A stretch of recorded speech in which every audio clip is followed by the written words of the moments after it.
আমাকে যুক্তি খণ্ডনের সময় দেওয়ার জন্য। মাননীয় মডারেটর, আমার প্রতিপক্ষ দলের বন্ধুরা নৈতিক অবক্ষয়ের কথা বলে গেলেন।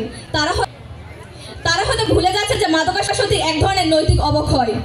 মাননীয় মডারেটর, আমার প্রতিপক্ষ দলের বন্ধুরা একটি বীজের গল্প শুনিয়ে দিয়ে গেল। তার পরিপ্রেক্ষিতে আমি বলছি, ধরুন একটি বীজ মাটিতে বপন করা হলো, তাতে পানি দেওয়া হলো, তার সূর্যের আলো পেল এবং এক সময় তা বৃক্ষে পরিণত হলো। এই বৃক্ষে পরিণত হওয়ার পেছনে প্রধান কারণ কোনটি হবে? পানি, বীজ নাকি সূর্যের আলো? পানি এবং সূর্যের আলোয় শুধুমাত্র সহায়ক ভূমিকা রাখে, এক্ষেত্রে প্রধান কারণ হবে বীজ। ঠিক সেভাবে যদি আমার প্রতিপক্ষ দলের বন্ধুরা বলেন নৈতিকতার অভাব, সঙ্গদোষ, ফেসবুক, ধর্মীয় অনুশাসন ইত্যাদি শুধু সেই পানি এবং সূর্যের আলোর মতোই কাজ করবে, কিন্তু এক্ষেত্রে প্রধান কারণ হবে মাদক। মাননীয় মডারেটর, বর্তমানে দেশের এমন কোনো জায়গা নেই যেখানে মাদক কেনা বেচা হয় না।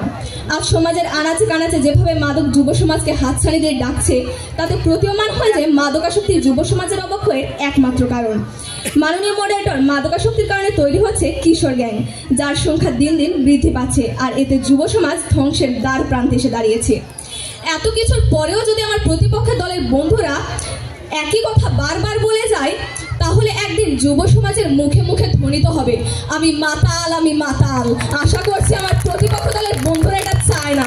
তাই জেদ ধরে বসে না থেকে বাস্তবতাকে মেনে নিন এবং আমাদের সাথে আপনারাও বলুন মাদকাসক্তি যুব সমাজের অবক্ষয়ের একমাত্র কারণ।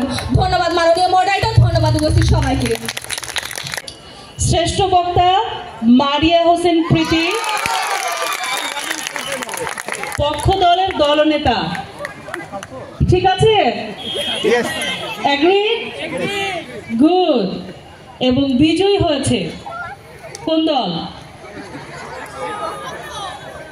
বিজয়ী হচ্ছে হাজী তাসের আহমেদ মহিলা কলেজ।